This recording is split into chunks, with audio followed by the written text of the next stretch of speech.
You found it. Your home for the best content on your favorite team, the Fighting Tigers of LSU.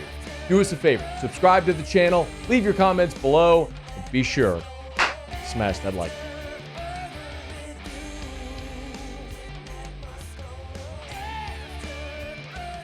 LSU football hits the practice field to open up spring drills a week from Tuesday, so 2 weeks from yesterday, March the 5th.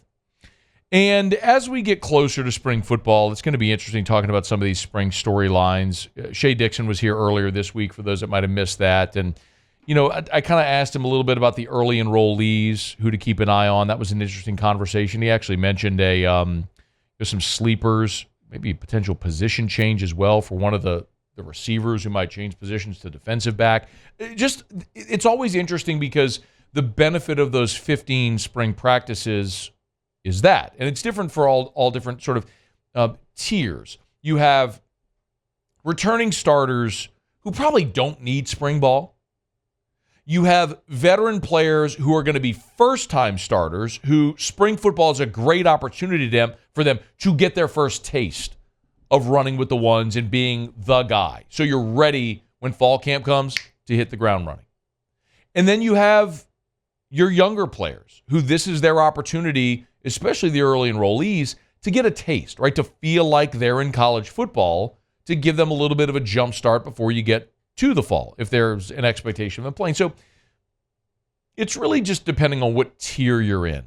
Like, I don't think Kyron Lacey really needs spring. Is it a great opportunity for him to catch passes from Garrett Nussmeier? Yeah. But, like, Will Campbell doesn't need spring. He started every game that he's been on campus and played at left tackle. Will Campbell don't need spring. Whit Weeks needs spring. We're excited about him, young player, but he's going to be starting for the first time. And I think he needs spring. New defense, new defensive coordinator, that position starting for the first time, taking over for veteran. He needs spring. It'll be fascinating to see some of the young guys and how they might manage spring football.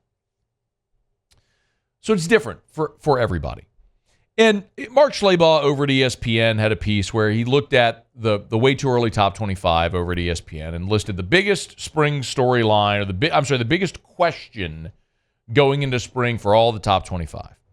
And for LSU, the biggest question that they listed was, will LSU be able to shore up its pass defense? Noting, of course, that LSU was 118th in the country in pass defense.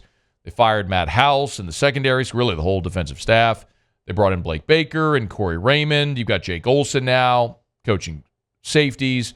They mentioned J.K. Johnson and Jair Brown, the Ohio State transfers. The freshman Juwan Johnson, who will be playing cornerback as well.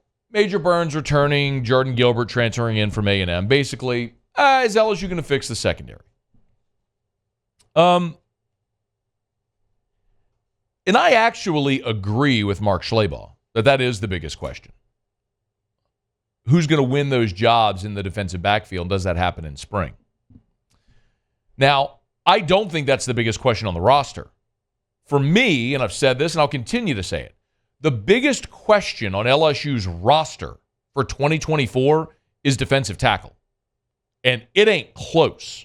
As bad as LSU's secondary was last year, it's still not even close to being as big of a question mark as LSU's interior defensive line, because they don't have enough bodies right now. And you're not going to figure it out in spring because you're going to add transfers, plural, in the next portal window. And Dominic McKinley, the 5-star number one player in Louisiana, defensive tackle, he ain't even on campus for spring. So guys that you're assuming are going to be contributors in the fall aren't even going to be here in spring. So I don't think defensive tackle is the biggest question mark in spring football because, as Brian Kelly told you a couple weeks ago, they're considering moving offensive linemen to defensive line just to have competitive balance, just so you have enough bodies. Jacobian Guillory's back. Jalen Lee is back after transferring in from Florida last year. You've got Sean Washington coming in, the JUCO transfer. Gabe Relaford, the freshman early enrollee, will be out there this spring. I mean, you'll have some, but not nearly enough bodies. I need to see what it looks like when you have Dominic McKinley in the fall. I need to see what it looks like when you add transfers at interior defensive tackle. But we're not going to see that in spring. So I don't think that defensive tackle is the biggest question in spring because your personnel, it's incomplete.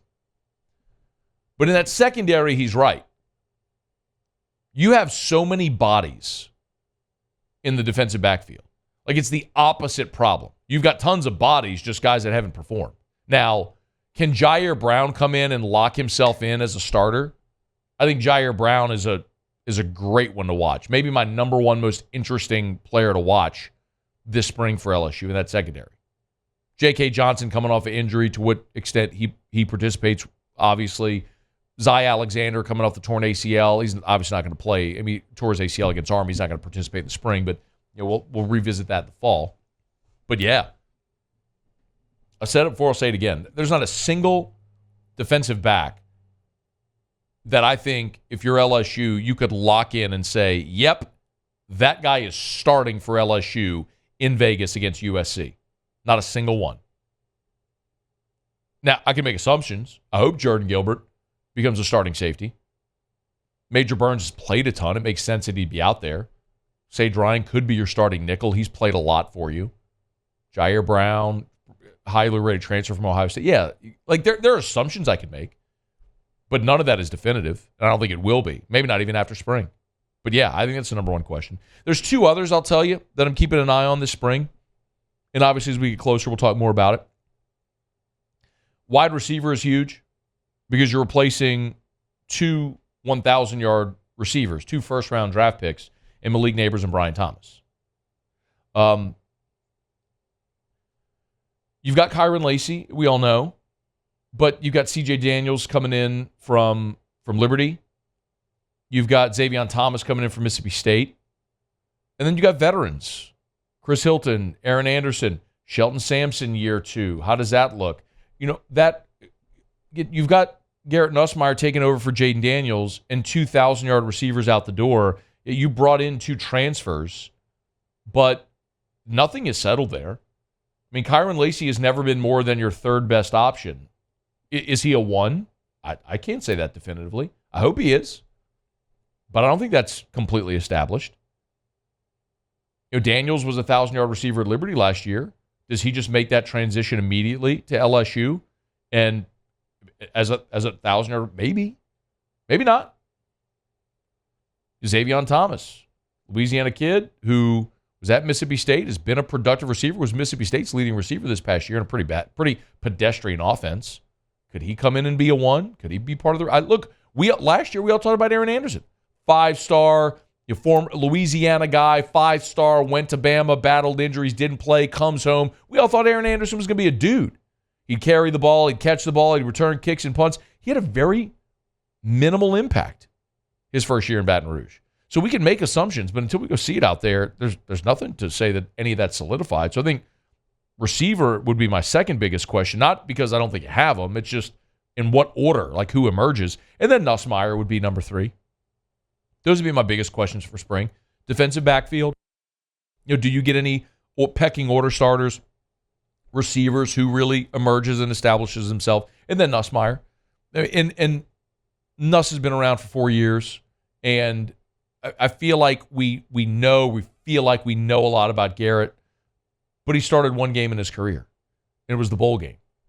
So there's still going to be a process there. It feels a lot like Garrett Nussmeier at this point feels a lot like the Matt Flynn story in 2007, where you had Jamarcus, who was the number 1 overall pick and All-American and all that stuff, and goes number 1 overall, and Flynn, who could have left at any point, waited his turn, and led LSU to a national championship.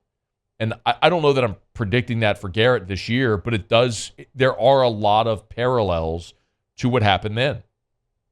A guy who was highly regarded, came, sat, waited patiently, waited his turn.